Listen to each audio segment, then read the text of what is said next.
All right, everyone, welcome back to another episode of the Crypto 101 podcast. I am joined today, as usual, by my wonderful co-host, Bryce Paul. Hello. Bryce, how you doing over there? Good to see you guys. Always happy to be here. Fantastic. And Bryce, you've got something new in your background there. What is that there? Yeah, this is a funny little thing. I just got married, and we started Tower 18, one of our companies. And so my now wife decided for our wedding, this will be the gift. So it's Tower 18, little hand-drawn thing where we started a lot of our companies right there on Mission Beach Boardwalk. So thanks for noticing. That is super cool. Not surprised. Your wife is the most thoughtful person. Great gift. And we have another great gift here on the podcast as well. We are joined today by Elena Nadolinski, and she is the founder and CEO of Ironfish Foundation. Elena, welcome to the Crypto 101 podcast. Awesome. Thank you so much for having me. Yeah, it's a pleasure.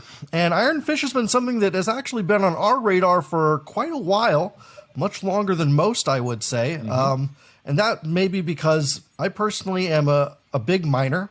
I love proof of work and really big into privacy. And that is something that Ironfish is delivering in a very new product. But before we get into that, let's talk about you and learn about who you are. Give us the high level, history, resume, and whatever you want us to know about who is Elena.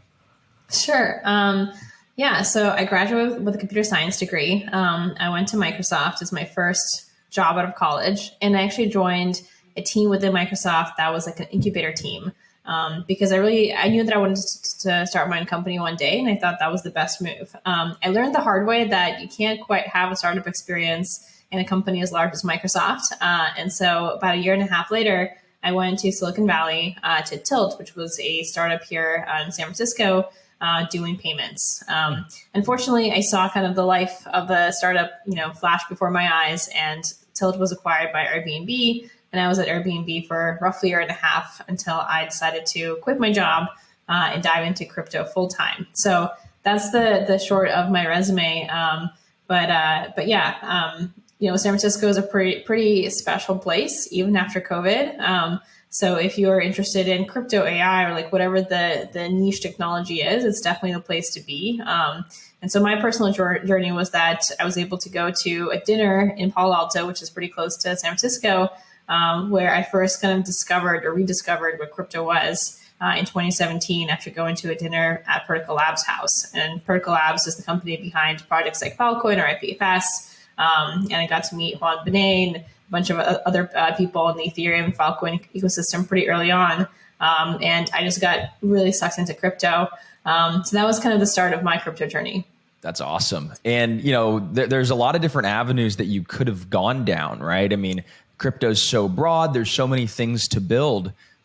Why did you decide to build Ironfish Foundation? Was it something technical that you decided, or was it more philosophical, or how did you come to this idea? Yeah, it's a great question. So right now there's Ironfish Foundation, IF Labs. And so originally I was working on IF Labs.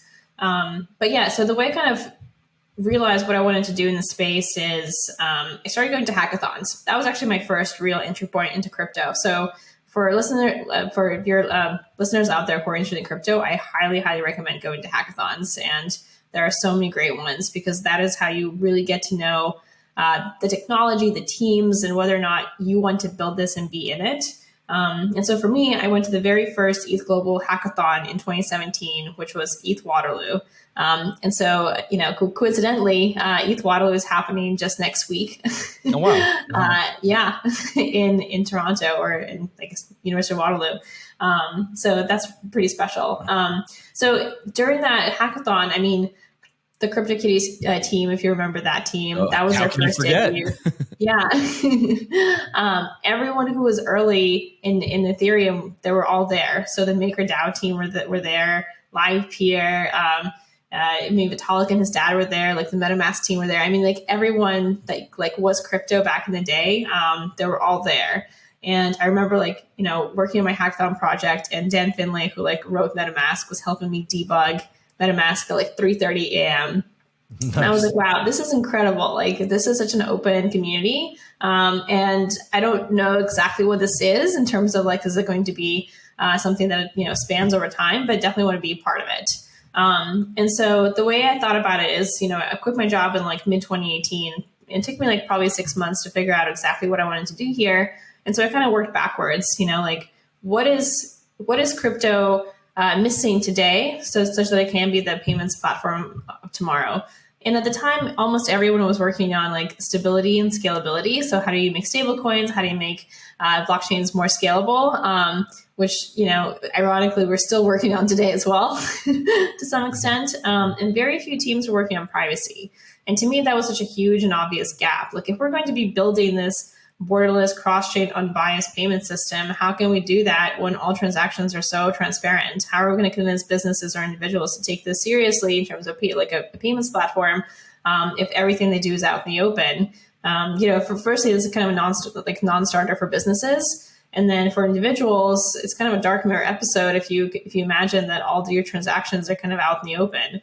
So to me, it was like a very obvious thing that was missing from like the tool stack. And that's definitely what I wanted to work on. On top of that, it became pretty clear, even like the 2018, 2019 era, that zero knowledge proofs were probably going to be the most useful application here for privacy. And zero knowledge proofs were, fascinating to me back then, and they still are. And so like when people talk about like Bitcoin maxi or Ethereum maxi, I'm like a zero knowledge proof maxi above all, because I think that the technology spans across different technologies and will probably bleed over to things that are non-crypto as well. So yeah, that's kind of how we started in like 2018, 2019 era of like realizing that privacy is the biggest thing that I personally wanted to work on. And it really aligned with my interests in terms of technology. And honestly, it also aligned with my philosophical beliefs as well, that privacy is important. And if we're going to be building this, non-biased global payments platform, that it was definitely a necessity. Yeah. We're big fans of ZK technology here as well. There's such a huge difference in the judicial world when it comes to can't versus won't. If you won't reveal the data to, laws when it's being subpoenaed or whatever, you're going to get in a lot of trouble. But if you're on a system where you simply can't reveal the data because you don't have access to it and you can't read it because by its very nature it's encrypted and private, then there's nothing that can be done about it. And we're seeing with so many political games happening right now all over the world, privacy, especially in terms of money, is more important than ever. Imagine being, a Russian rich guy, for example. Maybe you did nothing wrong. Maybe you did. I don't know. But who am I to decide? But you're just living your life over there. And all of a sudden, all your assets get seized because one guy, President Putin, decides to go start a war with NATO. That's not fair to you who has nothing to do with that. Maybe you're just running a big chain of hamburger stands or taco stands, but you did really well for yourself. And now all your wealth is seized. Your boats are seized. You can't fly anywhere. Well, this also happened in Canada, right? The Canadian truckers were protesting. That's right. And, so Probably it's not just example. These, in the war. It's Probably like it happens example. in Latin American countries and everything. It's all over the place. Yeah. Well, I think that. Oh, sorry. I was going to say, we're really happy that you're building a solution to this. We wanted to know also, there's so much of a push towards proof of stake now, or delegated proof of stake, or some kind of very energy light consensus mechanism. But you guys are doing proof of work. Why did you decide to do that? And what type of proof of work mechanisms are you using to secure your chain? Yeah, it's a great question. Before I get there, let me just make another point to what you said earlier. I think financial privacy is data privacy, which is kind of this fine line that people actually disagree on quite a lot. Like for data privacy, there's a lot of advocates. Like people don't like Facebook, or people don't like big tech, and they're and data collection and whatnot. So that's a really easy argument to sell for policymakers or regulators and so on. But financial privacy has just been like a really sensitive topic of like, well, should that be under the same vein of data privacy? And to me, the answer is clearly yes. Like your financial choices reveal so much about you, right? Like if you donate to a political campaign, for instance, or you're part of a DAO on chain, or you're buying a certain thing, or even interacting with certain people, that reveals so much information about you. So to me, it's like, financial privacy is definitely something that we shouldn't shy away from just because it's a hard problem. The underlying hard problem, obviously, is, how do you catch bad actors while also preserving the privacy of regular users. And it definitely is a hard problem. But again, I think it's definitely something that we should aim to solve and not just shy away from because it could potentially be used for bad. This is the same goes for like telecom companies, right? Like I think largely they are good. They allow people to do things that they weren't able to do before, but someone could use a cell phone to call in a bomb order, right? So we shouldn't shy away from technology just because it could potentially be used for bad. I mean, same thing for the internet. I think like the internet is a net good, right? It opened up so many doors and I think it made our lives so much easier, but for sure, there's terrible things happening on the internet as well. And we need to figure out a way to kind of work with that technology instead of just outright banning that technology. Yeah.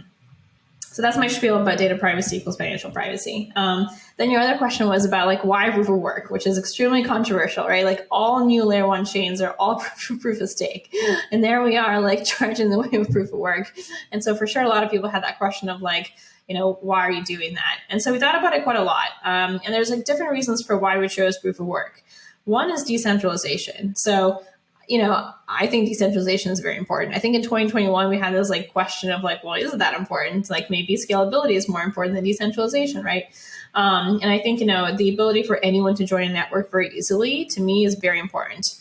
So you don't need to buy into Ironfish right now. Like Ironfish is not, it's a privacy coin. Firstly, it's not going to be available in many jurisdictions. And we're, a very, very kind of new chain, right? So if we were proof of stake, it would be really hard for people to get into the system if they had no access to buy it. So if you wanted to get into the network right now, you could just, you could mine it. You could join the Ironfish network very easily. If you just wanted to run a full node without the mining capability, you could do so with literally 2 command lines, npm install -d Ironfish, and then Ironfish start, and you have a full node running. We're going to be releasing a full-blown desktop app quite soon that'll make that entire experience even easier. You can just launch an app. You can sync from a snapshot to make that even easier. So for us, that's really important.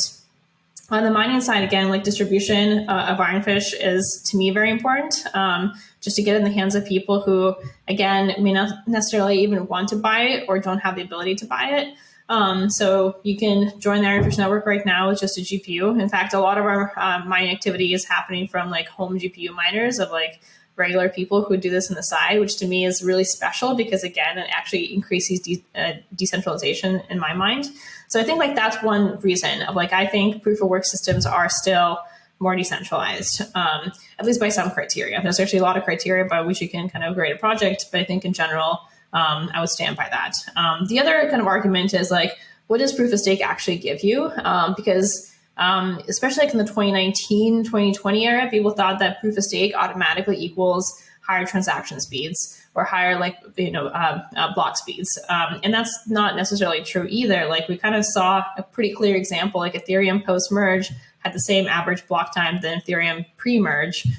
Like there are so many proof of stake systems that have much slower average block times. And so there's like this misconception that like, oh, it'll give you a much better user experience because it has like faster block times. And that's not necessarily true either. And then the third kind of point was that like proof of stake right now means so many different things. There's every single proof of stake application is actually a way different design. Like Cosmos versus Tezos versus Ethereum have a totally different proof of stake algorithm.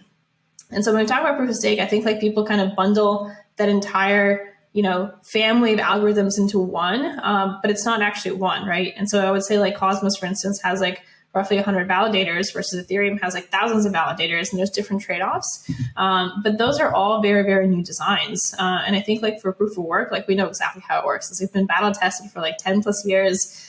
We know exactly how to operate in this world.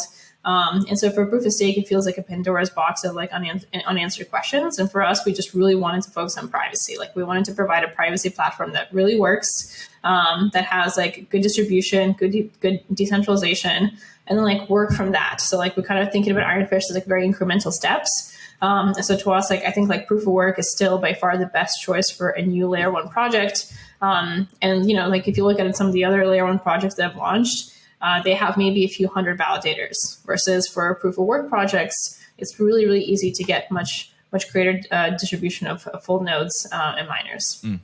Interesting. Is Is it more easy to, or is it easier to, like, 51% attack a small proof of work chain? Because if there's only a few, big miners from Bitcoin or whatever, or maybe some other, state level actor, Bitcoin's super resilient because of how much hash power is already directed to it. But for a newer chain, I've always heard that it's more risky to be a proof of work chain because it's typically smaller, and it would cost a very small amount of money to spin up GPUs or CPUs to 51% attack that network and make invalid transactions or counterfeiting. So it really depends on how you set up your system. So for instance, if you choose SHA-256 right now, then yes, you're definitely in that boat because that's the same hashing algorithm for Bitcoin. So you have, a lot of people that have, ASICs, so like specialized hardware for that particular algorithm that could redirect their hash power to your network, and all of a sudden you could spike really easily. So if you choose a hashing algorithm that is specific to your project, that doesn't have ASICs on, available in the field, then that becomes less of an issue. So we chose Blake 3. And, for Blake 3, there are no ASICs currently. When we started our decentralized testnet, there wasn't even a GPU implementation. And so, from that perspective, it's like, okay, you're not attracting ASICs because the ASICs don't exist for the algorithm. You might be attracting GPUs. And then it's kind of like a game theory, right? Like, if you have a healthy network, you have a healthy, a hash power, and you attracted multiple pools. And even if you have one pool that is a dominant hash power, it's kind of a game theory of like, there's still, you're still investing in your network, financially. Like, it's not zero money to have a pool operating to such a degree. And so for them, it doesn't make sense to kind of 51% attack your own chain because, they'll devalue the thing that they're mining on. So I think that's not really a concern for a lot of cases. Now, of course, we have seen 50% attacks, and most of them are attacks on exchanges, or at least that's how I think about them, because they want to double spend an exchange, not necessarily the chain. But yeah, I mean, there's definitely ways that you can do it in a way that your mining pools, you kind of know the players, and once you have a pretty good hash power, then you're kind of in good hands. Yeah. Would you make comparisons between Ironfish? Is it more like a Litecoin where it's supposed to be just this currency, medium of exchange, store value, or is it more like Ethereum where it's like this network that's basically general purpose for lots of different applications to build on? Yeah, it's a great question. Thank you for asking that. So It's kind of in the middle, and the reason why we call it a privacy platform is because we don't have smart contracts. However, we do have the ability for people to make custom assets. Once you make a custom asset, that asset is completely private as well. The reason why we built this feature is so that bridge operators could connect Ironfish to any other chain and help assets from transparent chains bridge over to Ironfish so that those chains can live in a fully private environment. So the way we think about it is a chain agnostic, general purpose privacy platform for basically any chain that we can bridge to. So our focus for end of year is to get to Bitcoin, Ethereum. So how do we get private Bitcoin for the very first time ever on Ironfish? Or how do we get private stablecoins on Ironfish for the very, very first time ever? So that is our focus of proving out this thesis that Ironfish can be this missing Lego piece of crypto that provides a privacy platform for existing assets. Nice. Privacy middleware almost. Yeah, I almost think of it like Ethereum is like the financial freeway, and then Ironfish would be the financial subway. Or the tollway. Is that a good way to think about it? It's just a little bit darker down there where you can't see everything. That's pretty good. You can see everyone's license plate. Oh, it kind of reminds me of our name. So Ironfish. So Ironfish, I'll just do a 30-second spiel about how we got the name. Please. In World War II, Americans realized that, I guess everyone realized that encryption was such a powerful weapon in war. If you have a fully encrypted communication channel, that's a huge advantage. And so the American side realized that there are so few native Navajo speakers that they volunteered, native Navajo speakers to practically be at the two ends of the communication channel. Wow. And they spoke in code, but it was largely just native Navajo. And it was an unbroken encryption system until it was declassified in the 60s. And they didn't have like vernacular words for certain things. And so a submarine became what directly translates to as an ironfish. And so the reason why we chose that name is because it's underground, kind of like a subway or like underwater, under the surface. It has like 2 tradable items, iron and fish. It's something primitive that explains a much more complex thing. That encryption can be used for the side of good. So that's pretty cool. I guess a subway would be an iron worm then. Yeah, there you go. Yeah, no, I like that. So let's talk about zero knowledge proofs, because there's plenty of people listening that have probably heard the term but don't really know what it means. And, as we were talking about can't versus won't and stuff, with something like Monero, like that is on the side of can't. They use these ring signatures that you cannot reveal information even if you wanted to. Gun to your head, too bad. Zero knowledge proofs is a little bit more flexible, where it's an optional privacy. Can you talk a little bit about the scenarios in where you would keep things private on chain by default, or where you can choose to reveal certain data and what type of data would be revealed, and just why is this technology such a big deal in terms of, I guess, the acceptable compromise of what we know so far in terms of privacy? Yeah. So zero knowledge proofs are a tool. So disclaimer for Ironfish, everything all transfers on Ironfish are fully private. The way Ironfish works is we have every account has a private key, a public key, and a view key. So for instance, if you're familiar with Ethereum or Bitcoin, you just have the private key and the public key. For us, we have this additional view key. So whoever creates this wallet has that view key. So Ironfish doesn't have it. Nobody in the world has it. Only you have it if you created the wallet. And if you give someone this view key, they have the ability to see all your transactions, but not spend any of your money. So you can kind of think of it as a read-only key for something like to provide an audit for your wallet.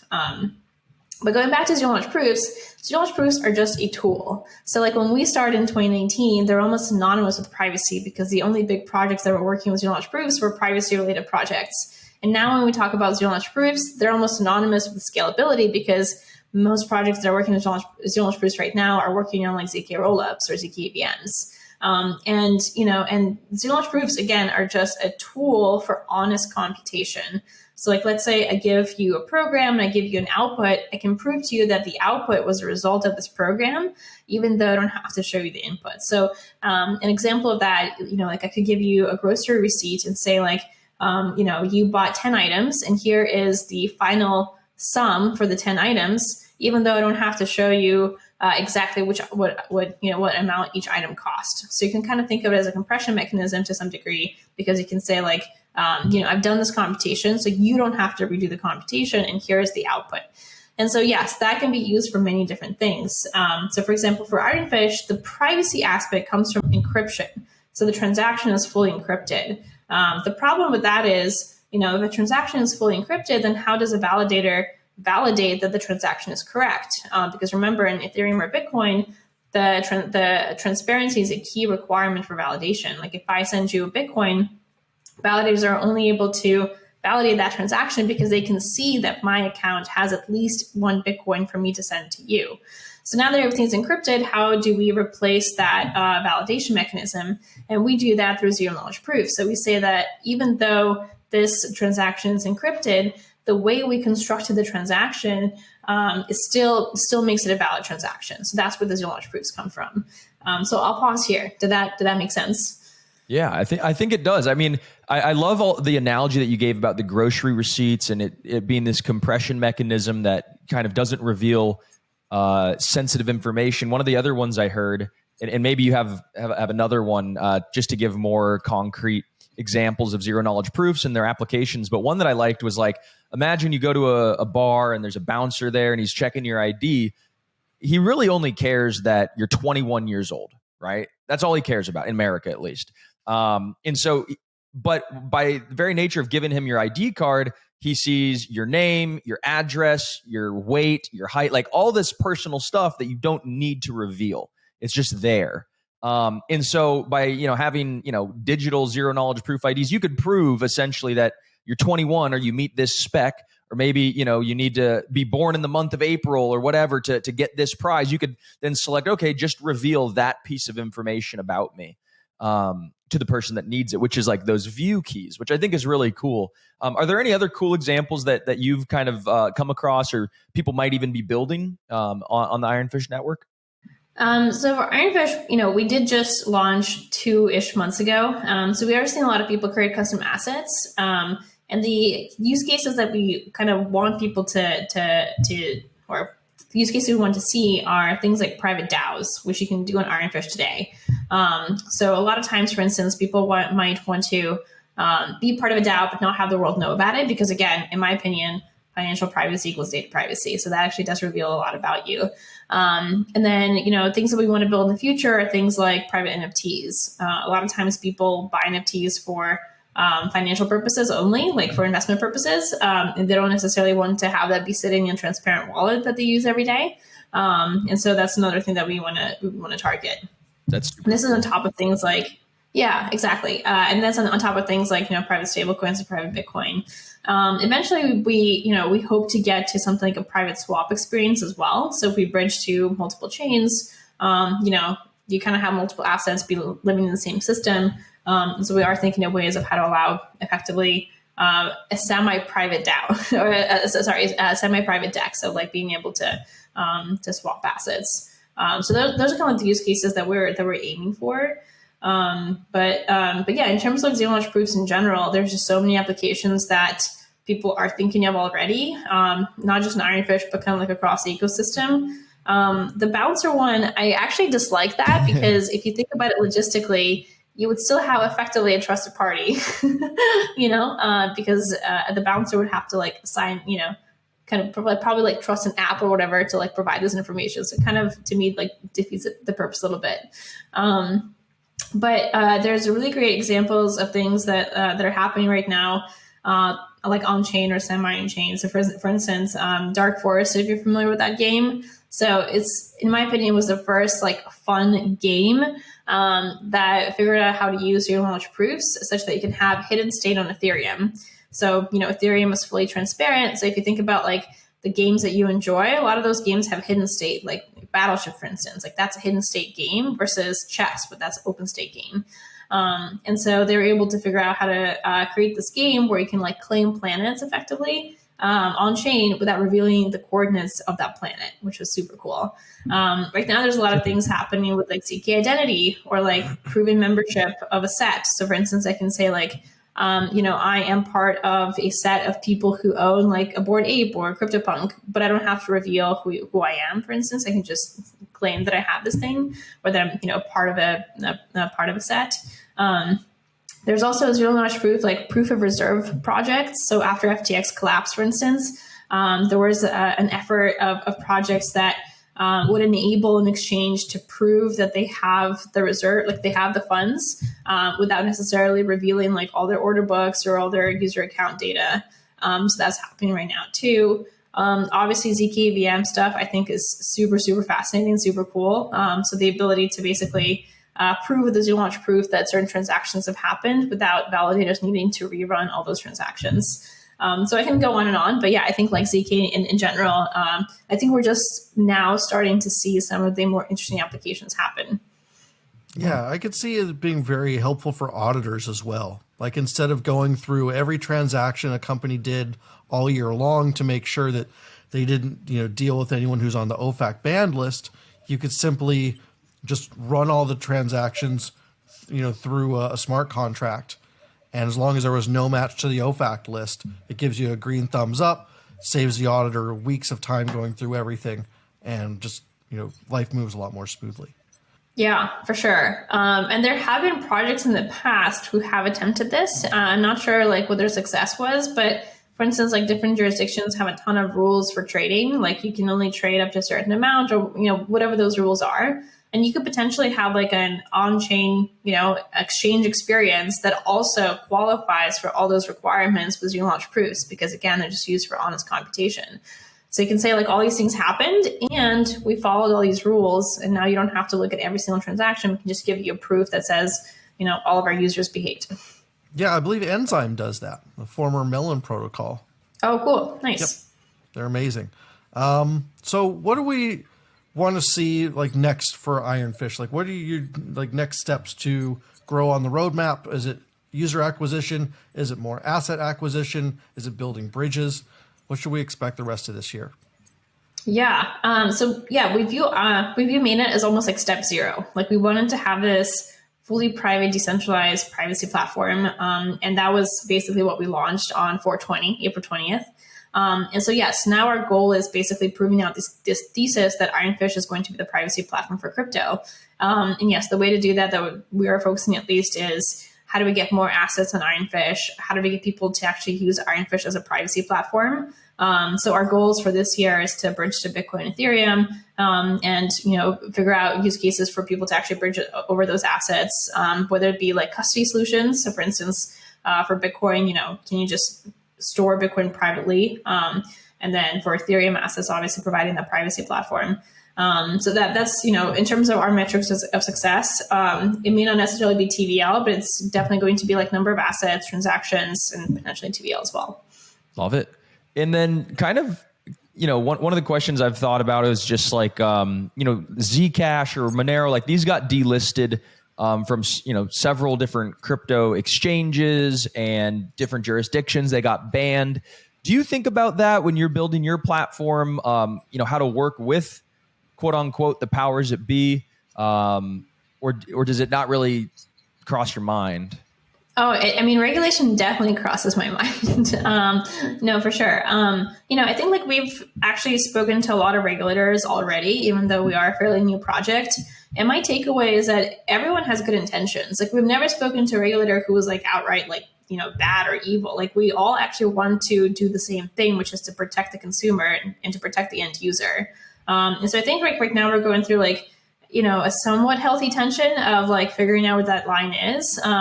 But yeah, we're definitely working or talking to regulators and policymakers to figure out what how to make privacy be comfortable for them. I think like the things that we did with Ironfish already does, in my opinion, comply with all the existing regulations. So, for instance, if you're a regulated entity, usually you're required to comply with like OFAC and BSA. So you can't interact with sanctioned addresses, and you have to have like good record keeping is kind of like the summary of BSA. And so for us, like every transaction has a memo field. So if you have two regulated entities interacting, they can certainly put in notes as to why a transaction has occurred. The view key does kind of comply with that as well, because it allows a regulated exchange to provide a full audit for an account that they support.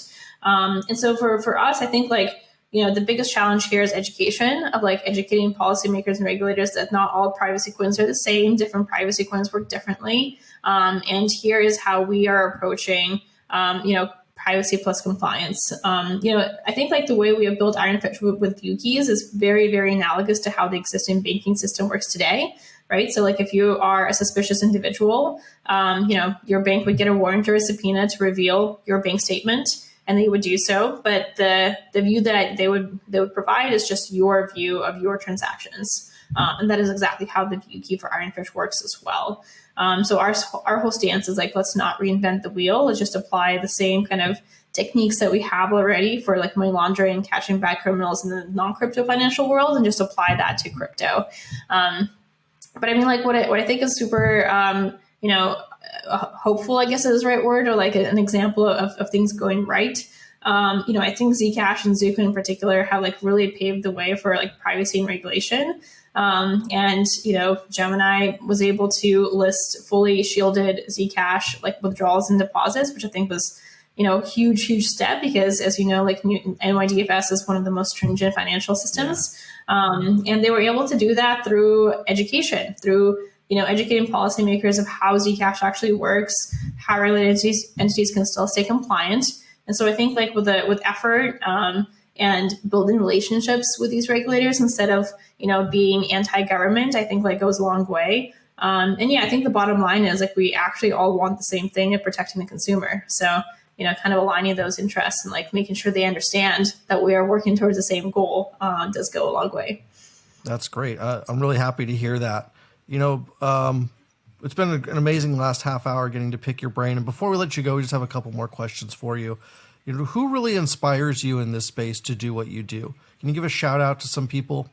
Oh my gosh, there's so many. I don't even know where to start. And I say this earnestly because I think there's so many really incredible people here. I mean, a couple of people that come to mind. I think Jing from Optimism, if you're familiar with her, she was the CEO of Optimism. Now she went to the Optimism Foundation. I think she's incredible. I think like Sean Bowe and like the cryptography team from Zcash is just amazing. Aztec, I mean, I know they're another privacy protocol, but I'm really, really impressed with the cryptography work that's happening out of that team. Obviously, like, Protocol Labs and IPFS, so Fon Panay, like that actually kind of is what got me into crypto. So, shout out to the roots. Huge shout out to them. Yeah, I mean, I think they're an incredible kind of ecosystem and community. And like what they've done for crypto, I think is huge. Barry Whitehat, if you're familiar with him, I think he honestly single-handedly, I think he was the very first person to even come up with the idea of rollups. So I think of him as like this crypto ninja. Like very few people have like heard of him or like have heard of his contribution, but I think he like single-handedly started an entire industry within crypto where they're like starting this concept of rollups. Wow. Jordy, who's now at Polygon Hermes, he was on the Ivan 3 project and he did things like Circum, for instance. He's just, again, he's like a ninja, right? Because he like single-handedly made the most widely used tool for zero launch proofs, and now is working on a ZK-VM solution. Same thing with Bob and Threadborn. I can go on. Am I supposed to have only done one? We're standing on the shoulders of giants, is what I hear. Yeah.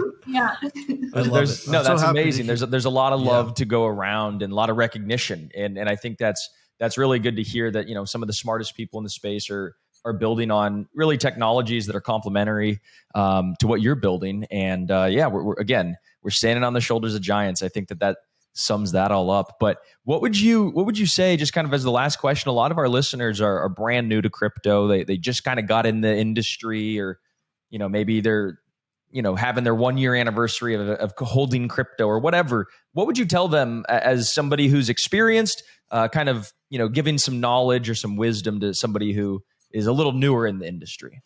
Gosh, well, it depends on what they want to do. So it's kind of a hard question, right? Like, I'm not here to give investment advice, so I can't really do that. Are they interested in figuring out how money plus programmability works? And, obviously Ethereum, in my opinion, is still the best platform for that. So figure out ways how to get more involved in that.